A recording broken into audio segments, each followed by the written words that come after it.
Hey folks, thank you all so very much for joining us here for Talk El Paso, airing pre-recorded today as we are out of the studio end of this week, but still bringing you both some new interviews as well as some of our recent and maybe reaching a bit further back, even great interviews. So still a lot of stuff to have for you on air today. Online, this will be our only part of the video today, so be sure to enjoy that. We'll be, of course, be back in the studios, more live shows starting next week, right there on Monday and all through next week. So thank you very much for tuning in here for Talk El Paso. And so now here is our interview for today.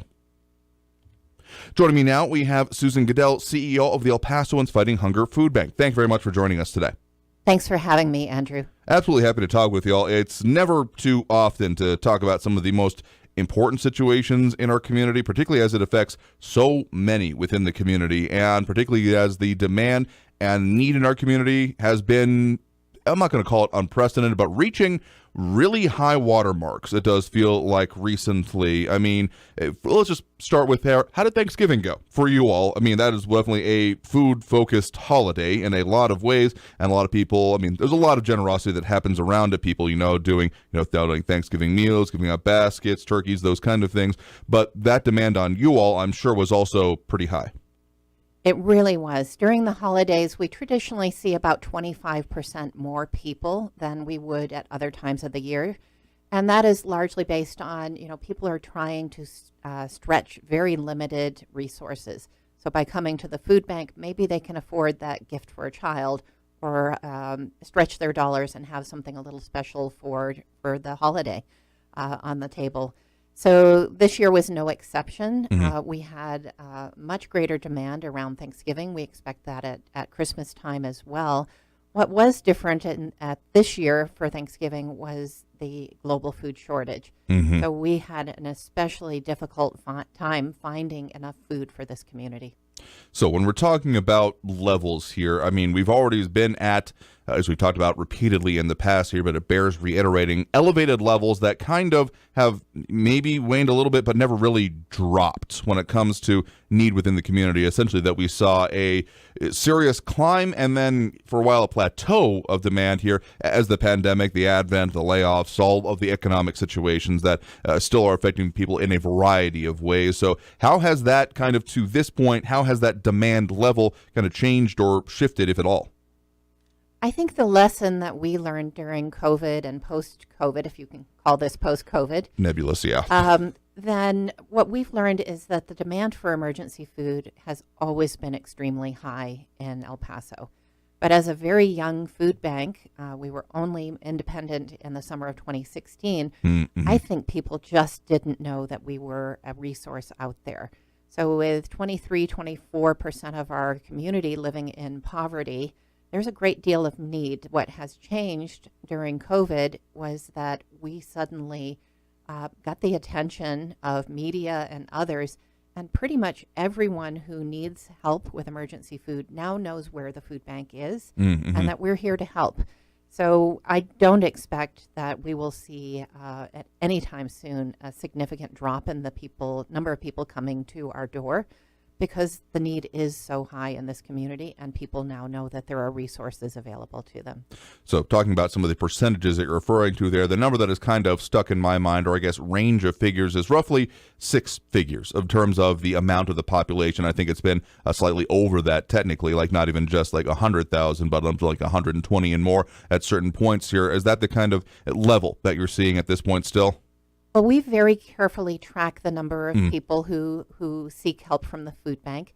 And so far this year, we've seen about 150,000 unique individuals. So when I say unique individuals, that means they've come at least once during the year. But most people need food more than once a year. So they're coming, many of them are coming once a week to get supplies. So yeah, make a distinction there between unique individuals and food boxes given out as very different, because it's not one person, one box, that's it, see you next year kind of situation. It is there to address the need of it, and the need has, again, I don't want to hyperbolize, but it's tempting to say things like never been greater, but we are, again, definitely reaching very critical situations very rapidly. I mean, people may have seen already being reported out there about levels of supplies left here. I want to make a very clear note that does not mean at any point when there are these calculations calculations done that at a certain point, that's it, closing doors, no more. The efforts will continue, but we are down to, again, pretty critically low levels in a lot of ways.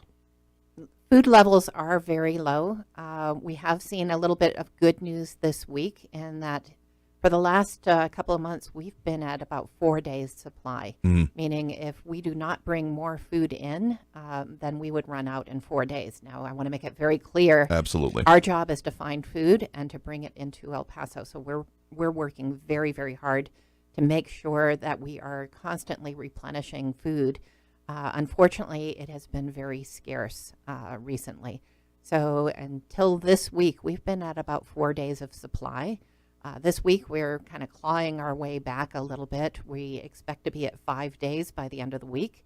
And so we are seeing also better nutrition. So we're seeing much higher quality food available to us, and we're very excited about that. So, again, an example I want to make here about what this is. I mean, we talk a lot about numbers and about levels and about, impacts to community here, but that can all feel a little bit academic. And the actual distribution, like as we're recording this today here, you have some of the information about what is actually able to be distributed today, right? Yes, the first thing that I get across my text every morning is what the food distribution is going to look like. So today we are distributing flour, rice, beans, graham crackers, hummus, yogurt, bread, blueberry muffin batter mix, plant-based beef patties and chicken, milk, kiwis, salad mix, yams, oranges, and various baked goods. And that is, again, an example of the kind of standard box. This is the one that is going to be given to anyone that essentially, I guess some of the suppositions are that they, live or work in the community and they have facilities, so to speak here. I mean, muffin mix would not necessarily be useful for someone in a more transient nature, but again, there's, that kind of base level assumption for the basic food box that you give out. There are other programs such as, sack lunches to go for the more transient situations, whatever they may be. But this is kind of your boilerplate. This is the basic assistance given out. This is the basic assistance as of this morning. So it will change constantly throughout the day, throughout the week. So there is a great deal of variety in what is actually given out. But that was what was at the food bank first thing this morning. And most of these products do come in tractor trailer quantities. So I expect that they will last for a while at least.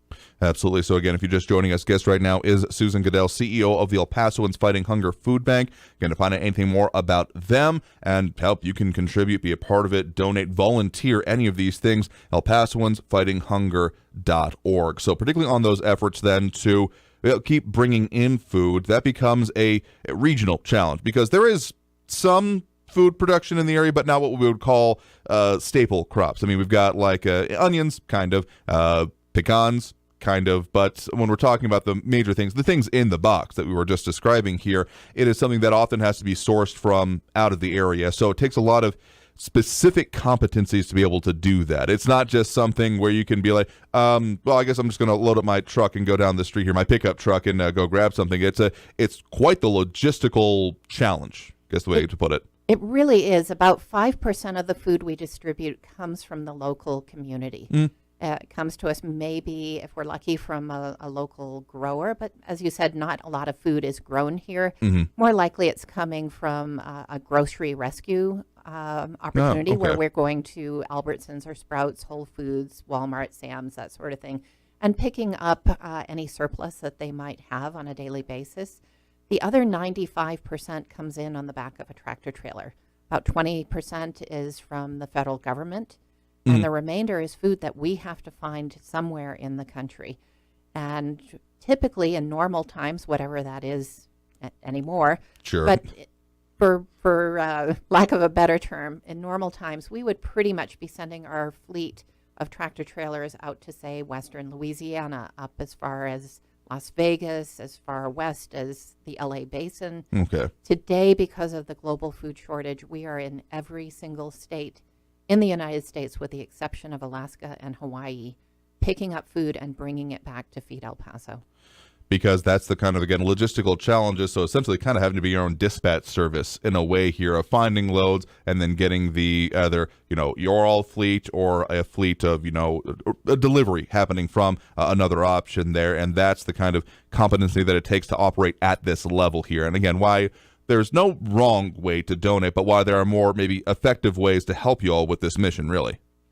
I think that's right, Andrew, and I think it's something that the general public doesn't necessarily understand the magnitude of what it is that the food bank does on a daily basis. I mean, we are literally a trucking, warehousing, and logistics business with a charitable mission. The size of our warehouse is the size of 3 football fields.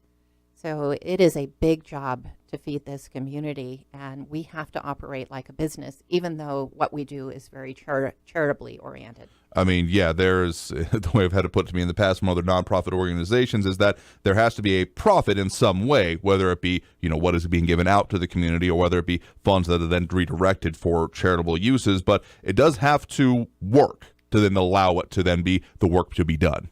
Exactly. We cannot operate in the red because that means at some point there will be no more food bank. So we have to work very efficiently, effectively, and ensure that the food bank is sustained over time. And exactly, and absolutely, and the warehouse you'll have down there in Plaza Circle, not too far from, say, as Zaragoza port of entry off of Loop 375 and the border highway. It's long been a personal dream of mine to try and do like a drone shot through the entirety of the floor of there, because it's one thing to even see the building and be like, wow, that's a big building. It's another thing entirely to actually walk through the many different areas of floor to ceiling, and I mean floor to like not, it's probably not 100 feet, but it feels like it.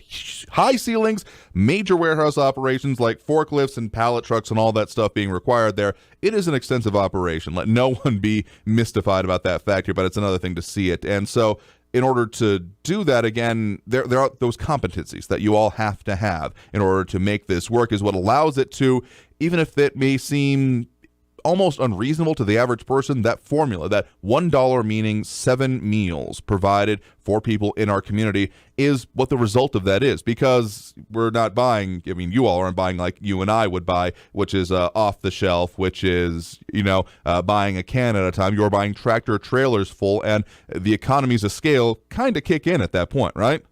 It does, and it is a rare thing when the food bank is actually purchasing food.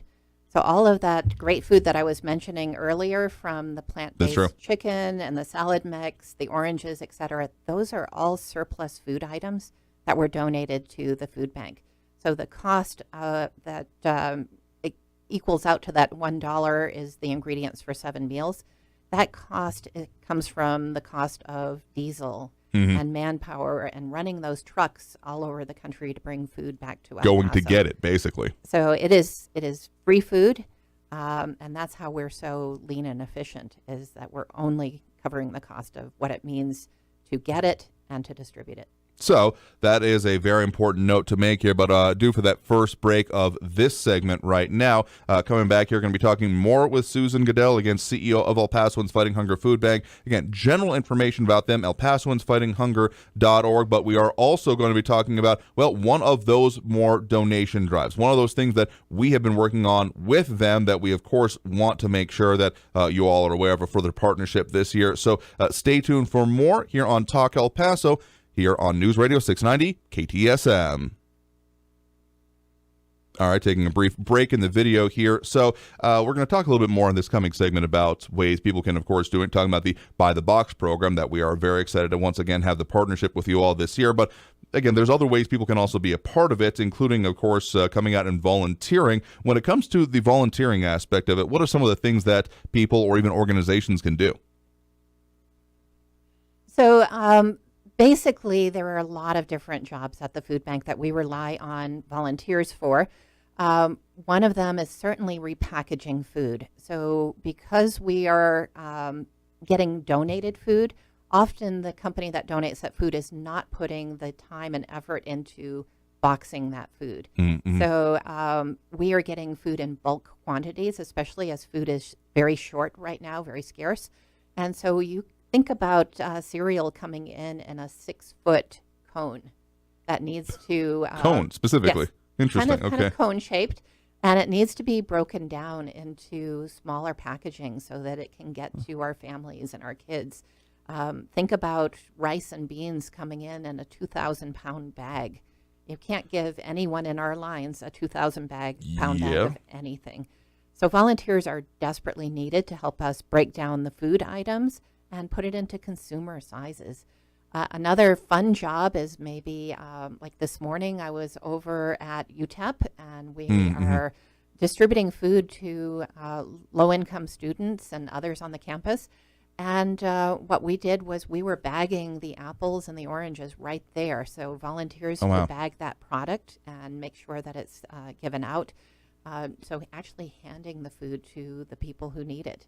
There are lots of jobs like that, whether it's those types of things or maybe making the boxes of food that will be delivered to homebound seniors or people with disabilities, making the senior boxes for seniors that can come out and get them. There are lots of different projects, making sandwiches for people who are migrants in our community. There's just so many different things that people can do to get involved. Absolutely here. So we're going to be talking a lot about for the next segment that's going to be on our air about donations, a way to do that. But again, we're also going to mention that there is no wrong way to give of yourself, your time, your money to the organization here. But just want to make that further point here in this online special part of it in between the segments here. So getting back into the part that we'll be hearing on air, here we go. Thank you all so very much for joining us here for Talk El Paso, airing in this pre-recorded episode on News Radio 690 KTSM as we are out of the office here for the end of the week. Don't worry, we'll be back in for the start of next week and for the entirety of next week.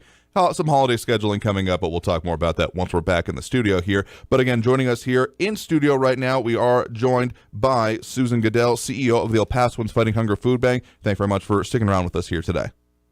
Thank you, Andrew. It's great to be here. So we have talked a lot about the very serious situations that we're talking about for the amount of supplies, the availability in the community, the work that you all are pretty constantly doing with that, but don't want this to be a kind of no-hope situation because there certainly is a lot of reason to be, but a lot of support that can still come from the community here, and that's why very excited to once again, people may have already heard some of the ads running on air, to talk about the fact that we once again partnered iHeartRadio and Talk El Paso specifically with you all on the Buy the Box program, and that is one in which we are kind of reinforcing that idea that this holiday season, don't go out and buy the can or buy the single-serve dinner kind of thing. Buy the box of food here by donating directly, because again, no wrong way to donate. Give of yourself, your time, your funds to the food bank. But if you actually do that donation, as opposed to, okay, a lot of people are going to be taking maybe what's in their pantry, having y'all process it. And again, not going to call that bad. Certainly helpful. Anything is appreciated. But if you want to be the most effective,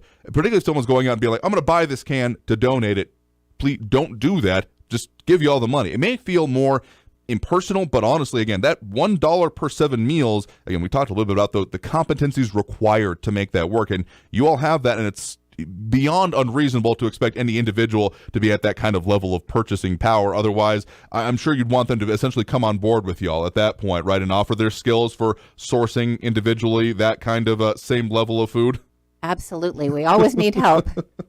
Absolutely here. So that website, again, is up on this year. It's buythebox.org. Again, BUYthebox.org with some more information about what that is. And so asking anyone out there interested in donating, we got some figures about what that means, including, of course, what recurring donations can be, particularly for institutional purposes. So if you have yourself want to go out there and make a recurring donation necessarily, you can certainly do that. But also, if you've got the, say, organizations that want to do their charitable giving essentially for the season or for the year, there are those levels. And particularly for organizations or institutions, we will be, of course, offering some complimentary notices on our air, some advertising campaigns along with it, courtesy of iHeartRadio El Paso. So reach out to us also about that if you got any questions. But again, BUYthebox.org is the place where people can find all the information on this. And the reason this whole idea came about here, we talk about this each year, is essentially the idea that, yes, donating something, canned good is always appreciated, but essentially on the back end for you all, the process, if it may not be clear here, is as much as the bulk donations, people may need to, volunteers are appreciated for that kind of a thing in order to make it so that you're not giving any one person only beans, for instance, here, even if they may come in way bigger packages than that. But particularly when we're talking about random donations from the community, I mean, people love taking pictures with, the pile of canned goods that are donated, and it's a feel-good moment. But then on the back end, what that then takes is for volunteers to come through and sort through, make sure nothing is expired, nothing is, like a necessarily, unfortunately, perishable good. Sometimes happens, people make mistakes here, but it takes time to process, whereas the donation of funds directly ends up going so much further and being so much more efficient, basically, for you all in order to focus on those big procurement efforts that you all do. That's exactly right, Andrew. With 150,000 people that we're serving on an annual basis, we have to be as efficient and effective as possible.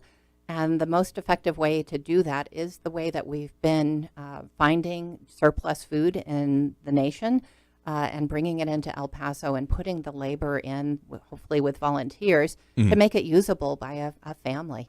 So we have not been able to find a more efficient and effective way of doing this magnitude of work that's necessary.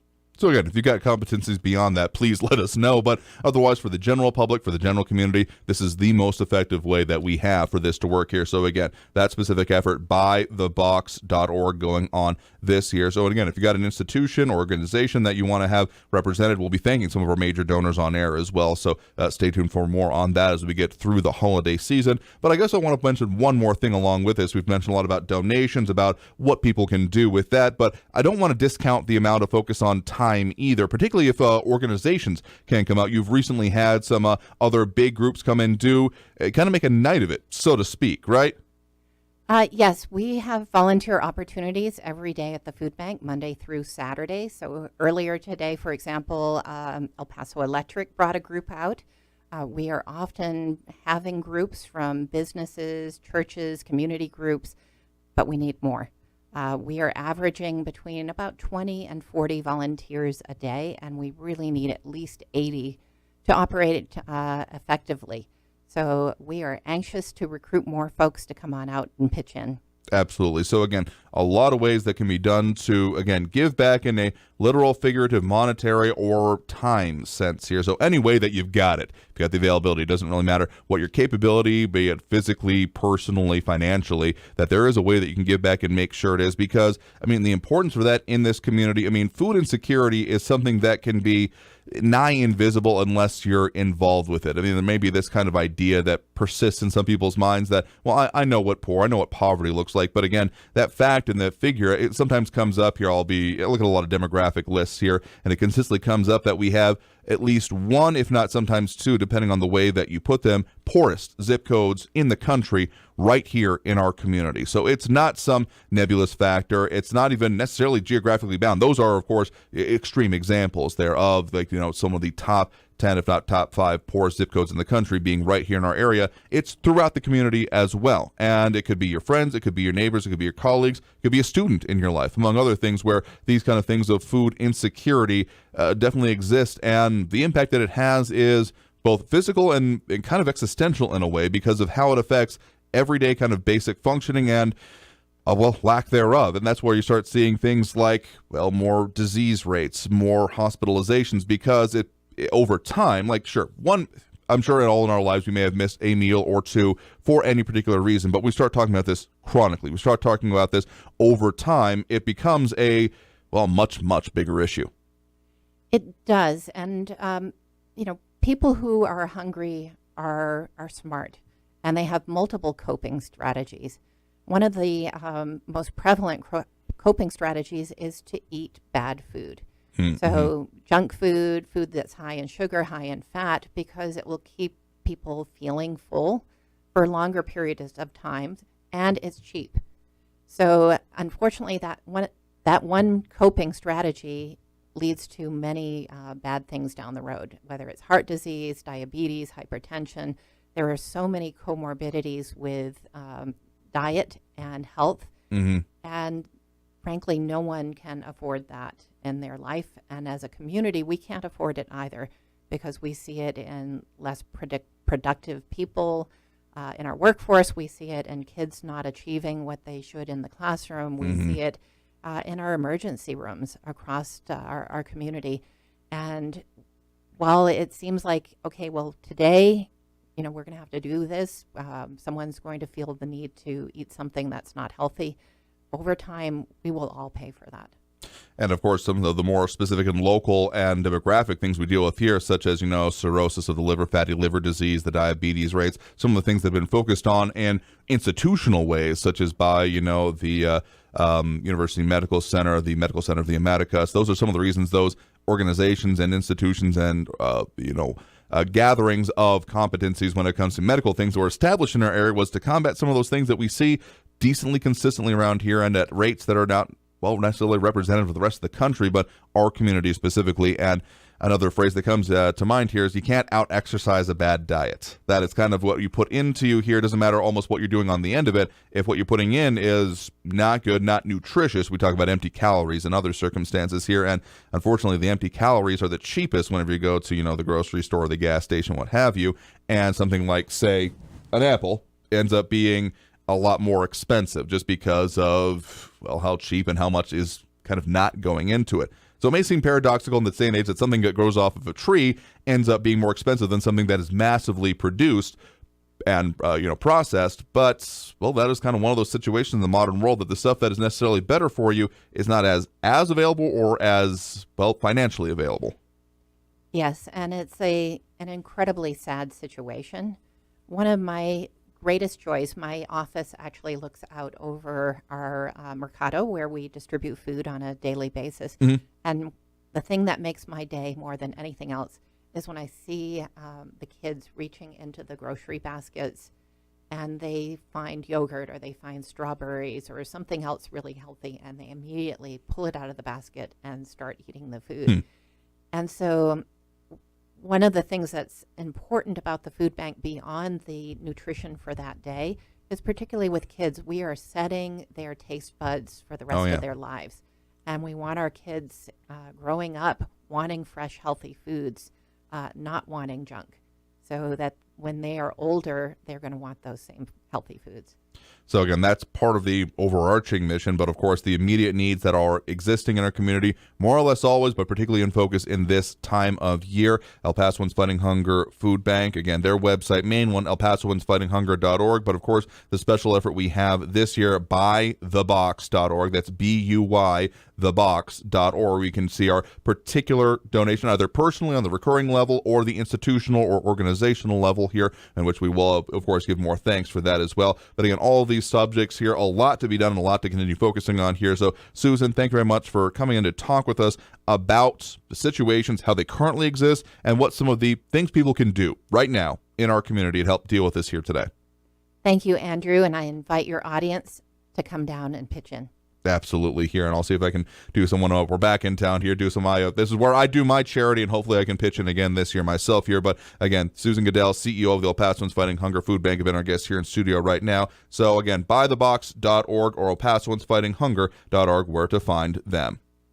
And with that, we're going to go ahead and take that next break right now. So coming out of this break, we'll be back with more and some of our previous great interviews here on Talk El Paso on News Radio 690 KTSM. And that's our video for the day, folks. Thank you very much for tuning in here for the only portion we'll be having online today. A little bit of extra added value. I hope that you found usefulness of. Again, we'll be back in the studio on Monday. So thank you all very much for having joined us here for our show. Have a great end of the week, and we'll see you back on Monday.